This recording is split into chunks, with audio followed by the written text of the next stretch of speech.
Bonjour, dans cette vidéo je vais vous parler des origines historiques de Noël. Cette célébration commence il y a bien longtemps, bien avant l'Empire romain. Nous voyons déjà l'origine à l'époque de Nimrod. Nimrod, le constructeur de la tour de Babel, et à cette époque, le 25 décembre, c'est l'anniversaire de Tammuz, fils de Nimrod, considéré comme le premier antichrist. Nimrod épousa sa propre mère, dont le nom était Sémiramis.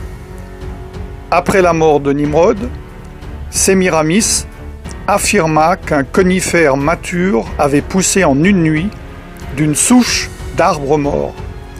À chaque anniversaire de sa naissance, elle affirmait que Nimrod visiterait l'arbre à feuilles persistantes et y laisserait des cadeaux. Le 25 décembre était donc cet anniversaire.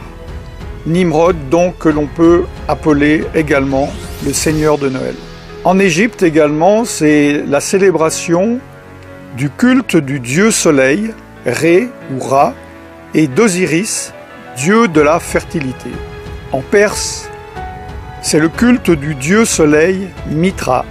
En Grèce, c'est le culte du dieu soleil Hélios et de Dionysos, également dieu de la fertilité et du vin. À Rome, bien avant la naissance de Jésus-Christ, c'est le culte du Sol Invictus, le soleil invaincu.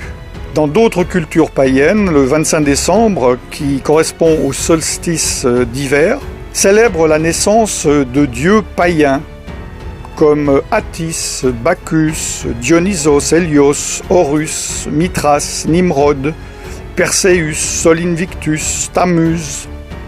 Et finalement, cette nouvelle idole, ce nouveau dieu récupéré par l'Empire romain, Jésus, qui fut rajouté et assimilé à ces cultes païens.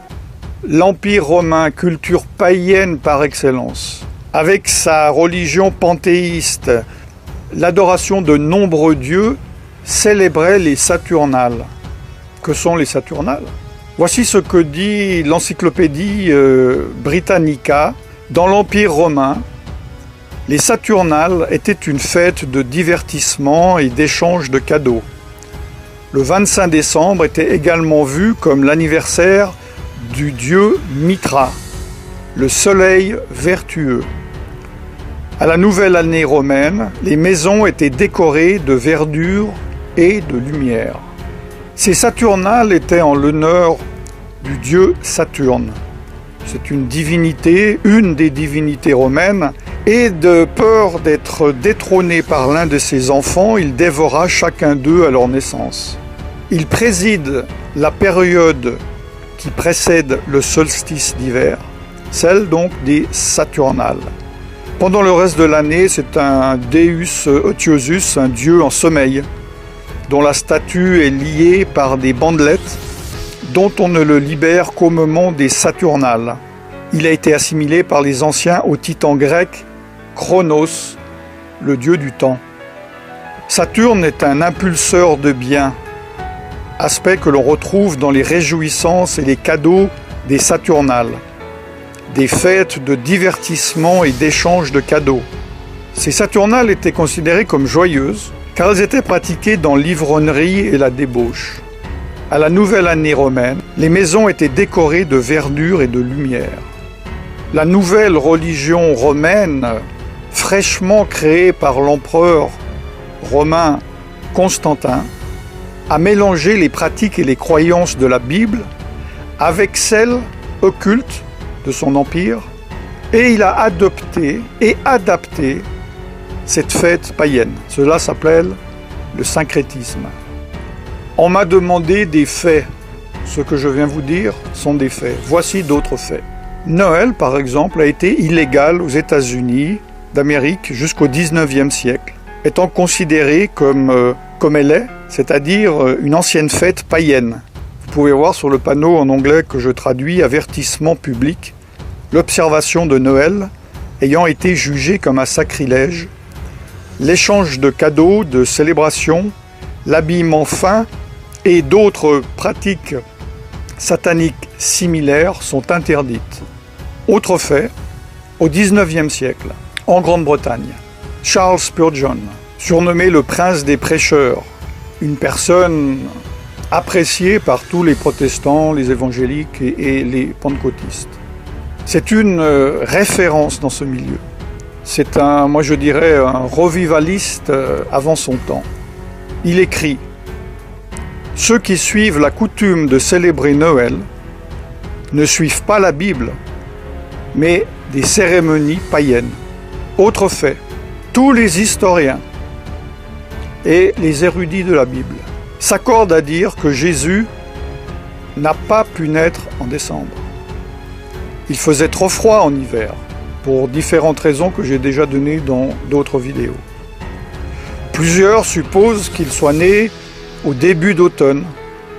C'est la fin de l'année des récoltes, pendant la fête ordonnée par Dieu dans la Bible, nommée Sukkot, ou fête des tabernacles.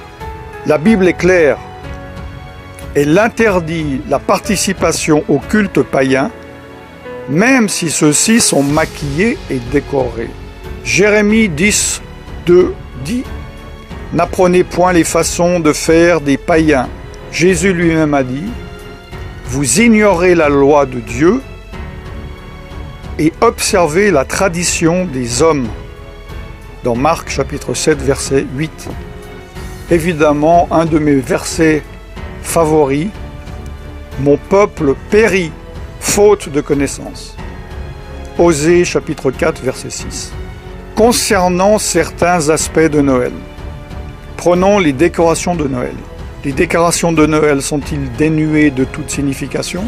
Lesquels de ces symboles, à votre avis, sont païens? En fait, ils le sont tous. Par exemple, le hou est utilisé dans les rituels païens pour la fertilité. La décoration d'arbres est une tradition païenne de Babylone, puis de Rome, de l'Empire romain. Les cadeaux et les offrandes sont une tradition babylonienne. Le sapin est le symbole païen de la fertilité. Même les bûches de Noël, est une coutume païenne de sacrifice sur le bûcher. Venons-en au Père Noël, tellement aimé des petits et des grands. Le Père Noël est-il libre de toute religion? Beaucoup de personnes croient que le nom de Saint Nicolas se réfère à l'évêque de Nicolas de Myre. J'en ai déjà parlé dans d'autres vidéos. Mais les historiens déclarent que ce personnage est une pure légende. D'ailleurs, dans les années 70-70, le Concile Vatican II a formellement déclaré qu'aucun évêque de l'Église catholique romaine du nom de Nicolas n'avait jamais existé. En anglais, la langue la plus utilisée du monde, le Père Noël est appelé Santa Claus. Santa, dans les jeux ésotériques, est l'anagramme de Satan.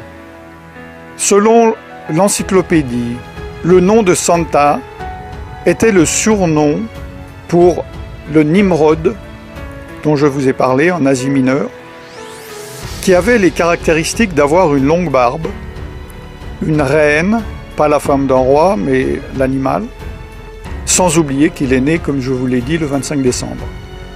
Le Père Noël est connu dans notre culture comme étant éternel. Comme un Dieu, il connaît toutes nos actions. Comme un Dieu, il juge nos bonnes ou nos mauvaises actions. Il est donc représenté, sans que les personnes ne se rendent compte, comme étant omniscient, omniprésent et omnipotent. Ces qualités n'appartiennent qu'à Dieu lui seul. Les enfants prient Santa afin qu'ils obtiennent des cadeaux, des faveurs, des bénédictions, au lieu de prier Dieu. Comme j'espère vous le savez, le Père Noël, sous sa forme actuelle, joviale, obèse, a été créé de toutes pièces dans les années 30 par la société Coca-Cola pour vendre ses bouteilles de boissons. N'oubliez pas, chers frères et sœurs, que la parole de Dieu dit « Je suis l'Éternel votre Dieu, et tu n'auras pas d'autre Dieu que moi ». Exode chapitre 20, versets 2 à 3. Dieu également a fixé des fêtes. En tant que chrétien, vous pouvez très bien dire qu'elles ne sont pas applicables vu que vous êtes sous sous la nouvelle alliance. Je ne vais pas traiter de cela. Si vous ne comprenez pas les choses de Noël, vous ne comprenez pas encore ces choses. Mais Dieu, dans Lévitique, tout le chapitre 23, a parlé de ces fêtes, les temps que lui-même a fixés, son calendrier. Le calendrier du Dieu dont vous dites être son enfant. Pourquoi vous rassemblez-vous dans le calendrier que Satan a fixé, au lieu de vous rassembler dans le calendrier que Dieu a fixé?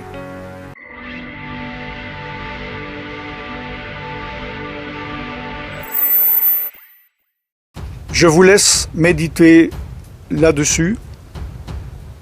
À partir de ce jour, vous ne pourrez plus dire que vous ne saviez pas. Prenez vos responsabilités, priez et faites votre choix d'obéir à Dieu, de désobéir à Dieu, d'être bouillant, d'être froid ou d'être tiède. N'oubliez pas que Jésus vomira les tièdes de sa bouche. Je ne vous souhaite donc pas un joyeux Noël. Par contre, je vous bénis dans le nom tout-puissant de Yeshua Mashiach, Jésus-Christ de Nazareth, le Fils de Dieu, et je vous dis à très bientôt. Shalom.